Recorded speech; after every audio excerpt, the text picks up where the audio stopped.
ஓம் ஸ்ரீ ராகவேந்திராய நமः இத்யஷ்டாட்சரமந்திரதः ஜபிதாத் பாவிதான் நித்யம் இஷ்டார்த்தாஸ்யோர்ன சம்சயः.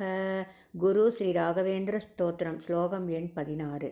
ஓம் ஸ்ரீ ராகவேந்திராய நமக எனும் 8 அக்ஷரங்களை கொண்டதான மந்திரத்தை பிரதிதினம் தியானம் செய்வதாலும் ஜபிப்பதாலும் அவரவர்கள் இஷ்டப்பட்டதெல்லாம் அவசியம் ஈடேறும். இதில் சந்தேகமே இல்லை. ஹந்துனக்காயஜான் தோஷான் ஆத்மாத்மீய சமுத்பவான் சர்வான விபுமர்த்தாம் ச ததாது குருராத்மவேத். குரு ஸ்ரீ ராகவேந்திர ஸ்தோத்திரம் ஸ்லோகம் எண் 17. தன்னாலும் தன்னைச் சேர்ந்தவர்களாலும் தோன்றும் சரீர மன தோஷங்களை நாசமாக்கி தர்மம், அர்த்தம், காமம், மோட்சம் எனும் 4 வகை புருஷார்த்தங்கள் போன்ற எல்லாவற்றையும் ஆத்ம ஞானியும் பரமாத்மா ஸ்ரீஹரியை அறிந்தவருமான ஸ்ரீ ராகவேந்திர சத்குரு நமக்கு அருளட்டும். நண்பர்களே, பக்தி என்பது ஒவ்வொரு மனிதனுக்குள்ளும் தானாக சுயமாக பிரகாசிப்பது. ஒவ்வொரு ஜீவனும் தனது பால்ய பருவத்திற்கு பிறகும் மற்றும் சில பருவங்களுக்கு, அதாவது கிரகஸ்தாசிரமம் போன்ற பருவங்களை கடந்து வாழ்க்கையில் 3இல் ஒரு பகுதியை செலவழித்த பின்னர்தான் தனது வாழ்க்கை என்றால் என்ன, ஏன் நாம் தோன்றினோம், எதற்காக இத்துணை பருவங்களை கடக்க வேண்டும் என்றெல்லாம் சிந்திக்க ஆரம்பிக்கிறான். அப்போது உதயமாவதுதான் பக்தி.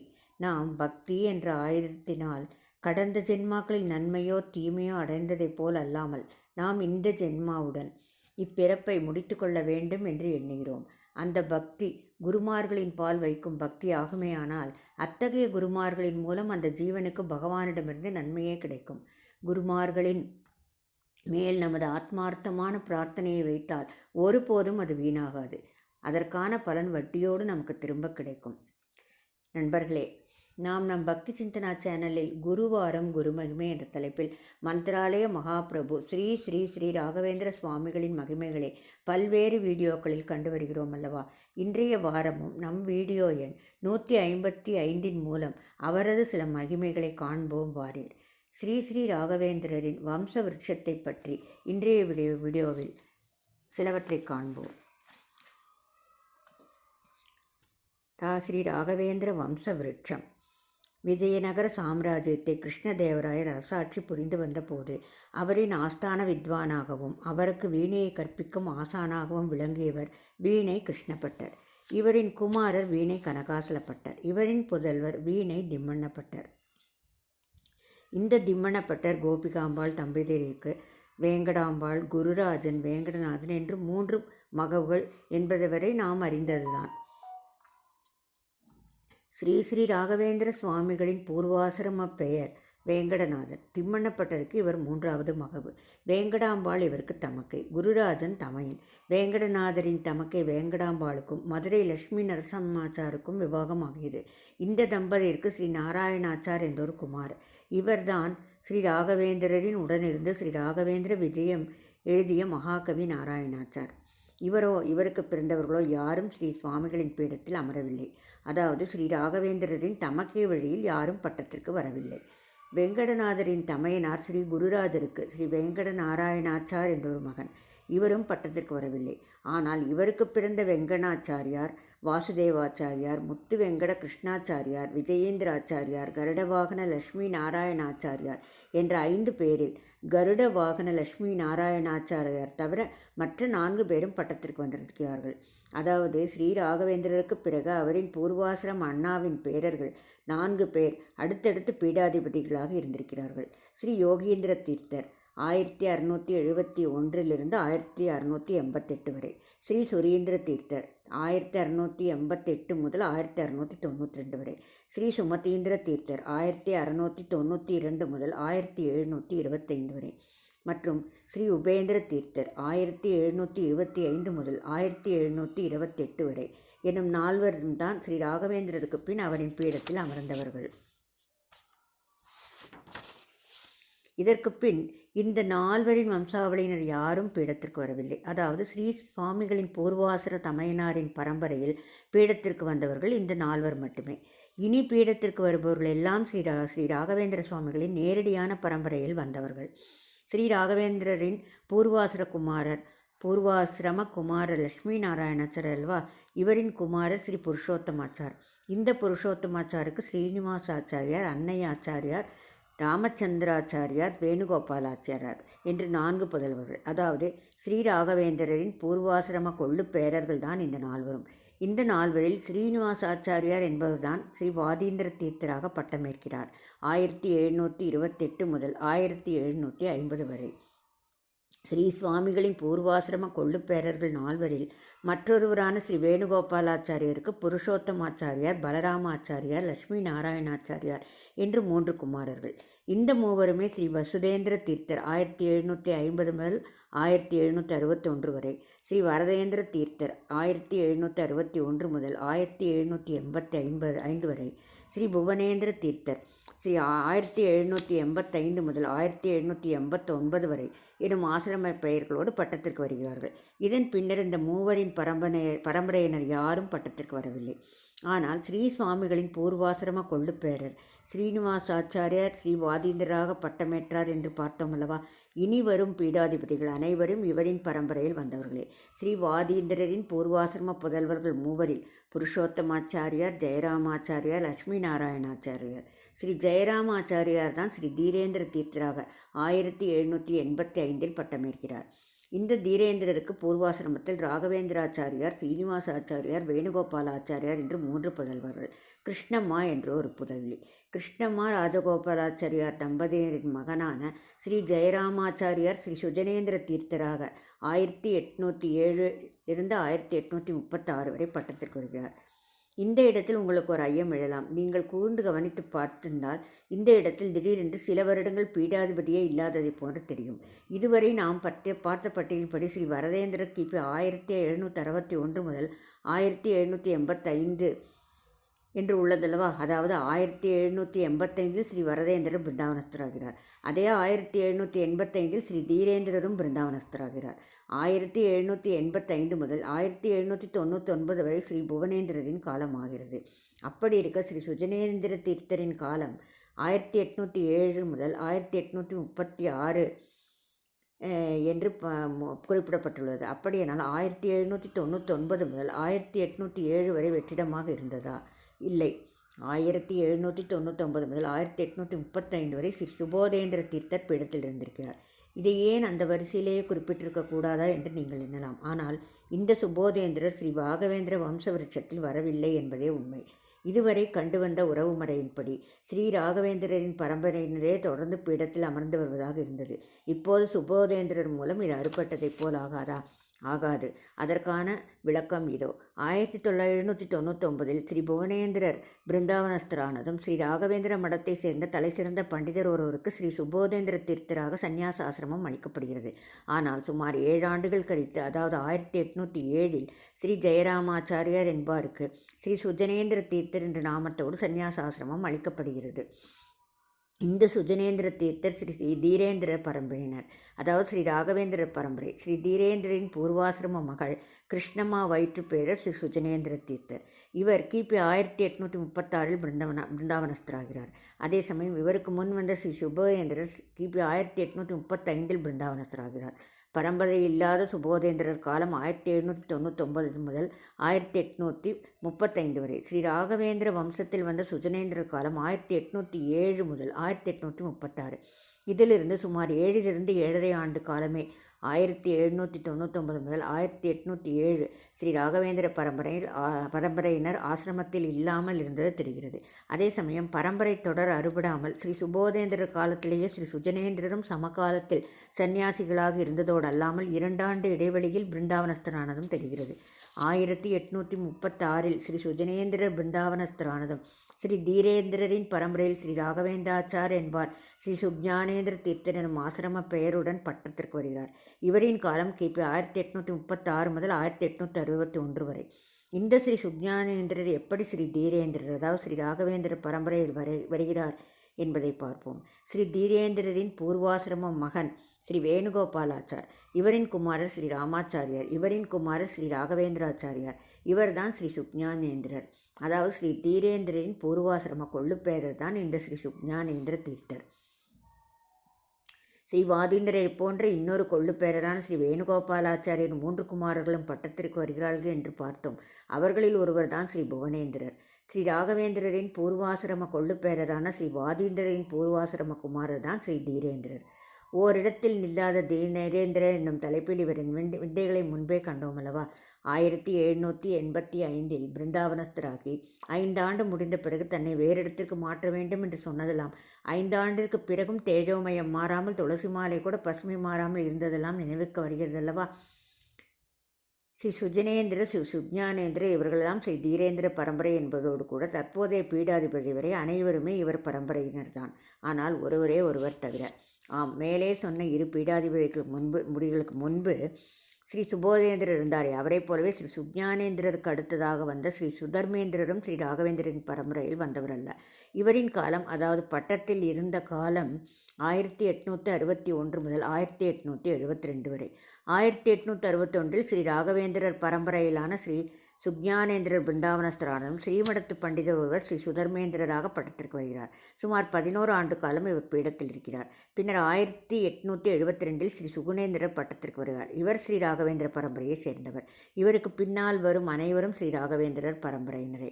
1799 முதல் 1807 வரையிலும், பின்னர் 1861 முதல் 1872 வரையிலும் சுமார் 18 ஆண்டுகள் மட்டுமே ஸ்ரீ ராகவேந்திரர் பரம்பரையில் இல்லாதவர்கள் பீடத்தில் இருந்திருக்கிறார்கள். ஸ்ரீ சுஜானேந்திரருக்கும் ஸ்ரீ சுகுணேந்திரருக்கும் இடையில் சுமார் 11 ஆண்டுகள் பீடத்தில் இருந்த சுதர்மேந்திரர் ஸ்ரீ ராகவேந்திர பரம்பரையின் அல்ல என்பதை கண்டோம். ஆனால் ஸ்ரீ சுஜானேந்திரரின் பூர்வாசர குமாரர் தான் ஸ்ரீ சுகுணேந்திரர். தந்தைக்கு பிறகு அவரது மகனும் பட்டத்திற்கு வருகிறார். ஆனால் தந்தைக்கும் மகனுக்கும் இடையில் ஸ்ரீ ராகவேந்திர பரம்பரையில் இல்லாதவர் இருந்திருக்கிறார் என்பதை தெரிந்து கொள்ளுங்கள். ஏனெனில் தந்தையை தொடர்ந்து மகனுக்கும் பட்டம் தருவது ஸ்ரீ ராகவேந்திரரின் மடத்தின் வழக்கம் இல்லை. ஸ்ரீ சுஜானேந்திரருக்கு பூர்வாசிரமத்தில் ஸ்ரீ ராஜா ராஜகோபாலாச்சாரியார், ஸ்ரீ வெங்கட்ராமாச்சாரியார் என்று 2 குமாரர்கள். இதில் வெங்கட்ராமாச்சாரியார் தான் ஸ்ரீ சுகுணேந்திரராக திகழ்ந்தார். இந்த சுகுணேந்திரருக்கு பின் இவரது மகனோ பேரர்களோ யாரும் பீடத்திற்கு வரவில்லை. ஆனால் இவரின் பூர்வாசிரம அண்ணாவின், அதாவது ராஜா ராஜகோபாலாச்சாரியரின் குமாரர்களும் பேரர்களும் பட்டத்திற்கு வருகிறார்கள். ஸ்ரீ ராஜா ராஜகோபாலாச்சாரியருக்கு ராஜா வெங்கட்ராகவேந்திராச்சாரியார், ராஜா குருராஜாச்சாரியார், ராஜா ஸ்ரீனிவாசாச்சாரியார் என்று 3 குமாரர்கள், பிருந்தம்மா என்ற ஒரு குமாரத்தி. ராஜா ராஜகோபாலாச்சாரியாரின் 2வது குமாரரான ராஜா குருராஜாச்சாரியார் ஸ்ரீ சுப்ரஜ்ஞேந்திர தீர்த்தர் எனும் பட்டப்பெயரோடு கிபி 1884 பட்டத்திற்கு வருகிறார்.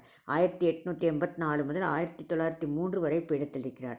இவரின் பூர்வாசிரம் அண்ணா ராஜா வெங்கட் ராகவேந்திராச்சாரியாருக்கு ராஜா வேணுகோபாலாச்சாரியார், ராஜா கிருஷ்ணாச்சாரியார், ராஜா சுஜானேந்திராச்சாரியார் என்ற 3 குமாரர்கள்.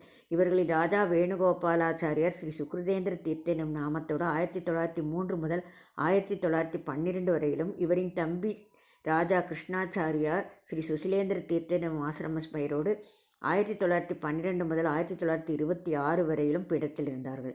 மேற்படி 2 பீடாதிபதிகளும் ராஜா வெங்கட்ராகவேந்திராச்சாரியாரின் பூர்வாசிரம குமாரர்கள். இவரின் தம்பிதான் ஸ்ரீ சுப்ரஜ்ஞேந்திரராக 1884 முதல் 1903 வரை பீடத்தில் இருந்தார். இவரின் மற்றொரு சகோதரர் ராஜா ஸ்ரீனிவாசாச்சார் மற்றும் அவரின் பரம்பரையில் யாரும் பீடத்திற்கு வரவில்லை. ஆனால் இவரின் சகோதரி பிருந்தம்மாவின் குமாரர் கிருஷ்ணாச்சாரியார் ஸ்ரீ சுவரதீந்திர தீர்த்தர் எனும் ஸ்ரீ திருநாமத்தோடு 1926 பீடத்திற்கு வருகிறார். இவர் 1933 பிருந்தாவனஸ்தராகிறார். 1933 ஸ்ரீ சுயமேந்திர தீர்த்தர் பட்டத்திற்கு வருகிறார். இவர் வேறு யாரும் இல்லை. 1903 முதல் 1912 வரை பீடத்திலிருந்த ஸ்ரீ சுக்ருதீந்திரருக்கு பூர்வாசிரமத்தில் கீதாபாய் என்ற ஒரு குமாரத்தையும், ராஜா ஸ்ரீனிவாசமூர்த்தியாச்சார் என்றொரு குமாரனும் இருந்தனர். இதில் ஸ்ரீனிவாசமூர்த்தியாச்சார் தான் ஸ்ரீ சுயமேந்திரரை பட்டமேற்கிறார். இந்த சுயமேந்திரருக்கு பூர்வாசிரமத்தில் 3 குமாரர்கள் உண்டு. இவர்களில் ராஜா குருராஜாச்சாரியார் என்பார் ஸ்ரீ ராகவேந்திர சுவாமிகளின் மேல் கன்னடத்தில் அநேக நூல்களை எழுதியிருக்கிறார். ஸ்ரீ சுயமேந்திரர் 1933 முதல் 1967 வரை பீடத்திலிருந்து 1967 பிருந்தாவனஸ்தராகிறார். 1903 முதல் 1912 வரை தந்தை ஸ்ரீ சுக்ருதீந்திர பீடத்தில் இருக்கிறார். இவரின் குமாரர் ஸ்ரீ சுயமேந்திரர் 1933 முதல் 1967 வரை பீடத்தில் இருக்கிறார். 1903 முதல் 1912 வரை ஸ்ரீ சுக்ருதீந்திரரும், 1912 முதல் 26 வரை இவரின் சகோதரரே ஸ்ரீ சுசீலேந்திரராயும் இருந்ததை கண்டோம் அல்லவா. இவர்களுக்கு ராஜா சுக்ஞானேந்திராச்சாரியர் என்றொரு சகோதரரும் உண்டு. இந்த ராஜா சுக்ஞேந்திராச்சாரியருக்கு ராஜா ராஜகோபாலாச்சாரியர், ராஜா வெங்கட் ராகவேந்திராச்சாரியர் என்று 2 குமாரர்கள். இவர்களில் ராஜா வெங்கட் ராகவேந்திராச்சாரியார் தான் ஸ்ரீ சுஜயேந்திர தீர்த்தராக 1967 பீடத்திற்கு வருகிறார். இவர் ராஜா வெங்கட் ராகவேந்திராச்சாரியாராக இருந்தபோது திருவல்லிக்கேணி ஸ்ரீ பார்த்தசாரதியை தரிசித்துவிட்டு வெளியில் வரும்போது இவரின் முன்னே ஒரு மாத்வ சந்நியாசி சென்று ஓரிடத்தில் நின்று திடீரென்று மறைந்து விட்டதையும் அந்த இடத்தில் ஸ்ரீ ராகவேந்திர பிருந்தாவனத்தை இவர் பட்டத்திற்கு வந்த பின்பு பிரதிஷ்டை செய்ததையும் நாம் கண்டோம் அல்லவா. மல்லப்ப சிந்தே, தங்க கவசம் போன்ற நிகழ்ச்சிகள் ஸ்ரீ சுஜயேந்திரர் காலத்தில் நிகழ்ந்தவைதான். இந்த சுஜயேந்திர தீர்த்தருக்கு பூர்வாசிரமத்தில் ராஜா சுப்ரதீந்தராச்சாரியார், ராஜா கிருஷ்ணாச்சாரியார், ராஜா ராமாச்சாரியார், ராஜா சுக்ஞானேந்திராச்சாரியார் என்று 4 குமாரர்களும், லட்சுமி அம்மா, லலிதம்மா என்று 2 குமார்த்திகளும் உண்டு. இவர்களில் ராஜா கிருஷ்ணாச்சாரியார் தான் மந்திராலய மூல பிருந்தாவனத்தின் சர்வாதிகாரியார். தமிழிலே சர்வாதிகாரி என்பதற்கு பொருள் வேறு. ஆனால் சர்வாதிகாரி என்பது சகலத்தையும் நிர்வகிப்பவர் என்று பொருள். அப்படிப்பட்ட நிர்வாகியை சிறப்புற நிர்வகித்து வருகிறார். இவரின் சகோதரர் ராஜா சுக்ஞேந்தாச்சாரியார் தான் ஸ்ரீ குரு சார்வபௌம வித்யாபீடத்தை மந்திராலயத்தில் செவனே ஏற்று நடத்தி வந்திருக்கிறார். ராஜா சுக்ஞேந்தாச்சாரியரின் குமாரர் பௌமானாச்சாரும் வித்யாபீடத்தின் புகழின் உச்சிக்கே கொண்டு வந்துள்ளார். ஸ்ரீ சுஜயேந்திர தீர்த்தனின் பூர்வாசிரம குமார்த்திகளில் ஒருவரான ஸ்ரீமதி லட்சுமி அம்மாவின் குமாரர் தான் ஸ்ரீ வெங்கடேசாச்சார். இவரும் வேறு யாருமல்ல, ஸ்ரீ சுஜயேந்திரனின் பூர்வாசிரம சகோதரர் ராஜா ராஜகோபாலாச்சாரியர் அல்லவா. அவருக்கு 3 குமாரர்கள், ஒரு குமாரத்தி. குமாரர்களில் ஒருவரான ஸ்ரீ சுப்ரஜானேந்திராச்சாரியார் தான் ஸ்ரீ சுஷமீந்திர தீர்த்தராக அல்பாலித்து வருகிறார்.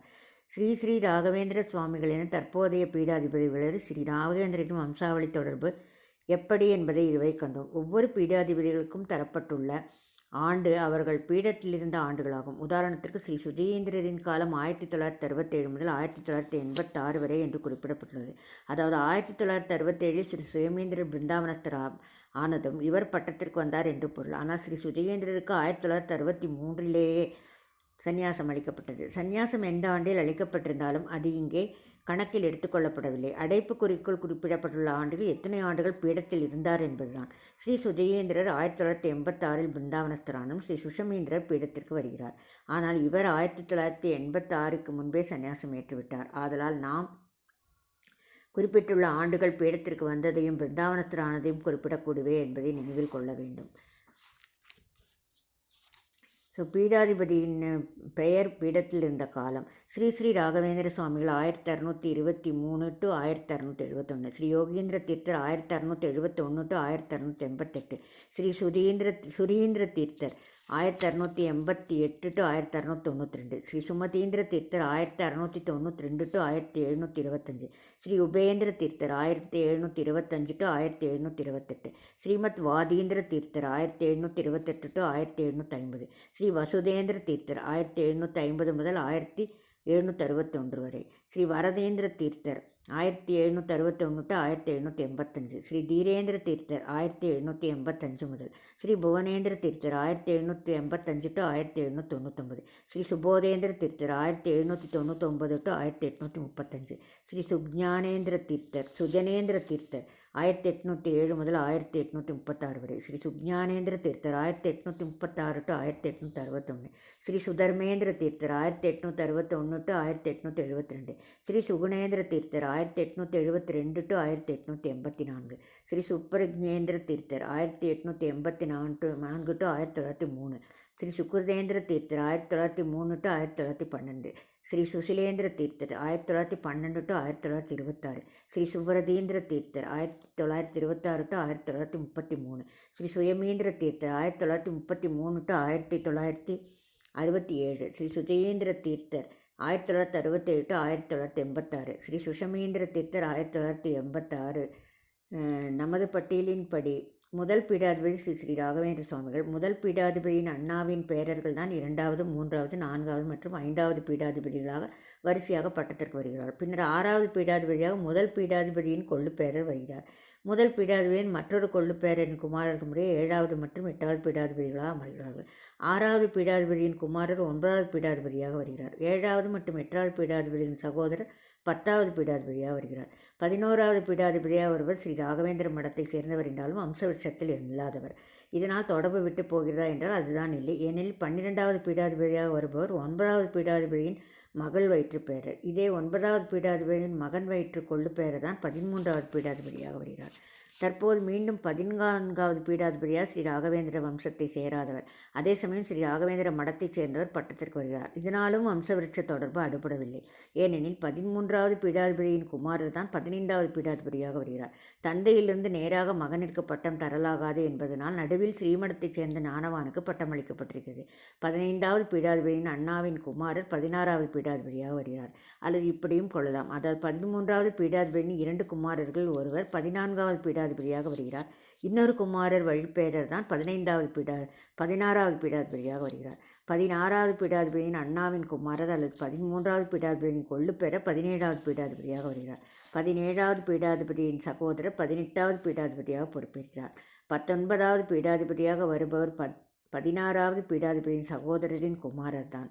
13வது பீடாதிபதியிலிருந்தும் சொந்த வகையை சொல்லலாம். எனினும் இங்கு எப்படி வம்ச விருட்சம் தொடர்கிறது என்பதற்கு எளிதாக வழங்கியிருக்கிறோம். 20வது பீடாதிபதியாக ஒருவர் 17வது பீடாதிபதியின் குமாரர், அதாவது 18வது பீடாதிபதியின் சகோதரன் குமார் என்றும் சொல்லலாம். 17வது மற்றும் 18வது பீடாதிபதிகளுக்கு மேலும் ஒரு சகோதரர் இருக்கிறார். அந்த சகோதரரின் 2 குமாரர்களில் ஒருவர் 21வது பீடாதிபதியாக வருகிறார். இன்னொரு குமாரரின் குமாரர் 22வது பீடாதிபதியாக தற்போது அருள்பாலித்து வருகிறார். ஸ்ரீ ராகவேந்திரன் முதல் தற்போது 22வது பீடாதிபதியான ஸ்ரீ சுஷமேந்திர வரையிலான வம்ச விருட்சம் இதுதான். ஸ்ரீ சுஷமேந்திரருக்கு பின் 23வது பீடாதிபதியாக ஸ்ரீ சுயதீந்திர தீர்த்தரும், தற்போதைய மற்றும் 24வது பீடாதிபதியாக உள்ளவர் ஸ்ரீ சுபதேந்திர தீர்த்தர் ஆவார். இவரும் ஸ்ரீ ராகவேந்திரரின் வம்சாவளியினரே.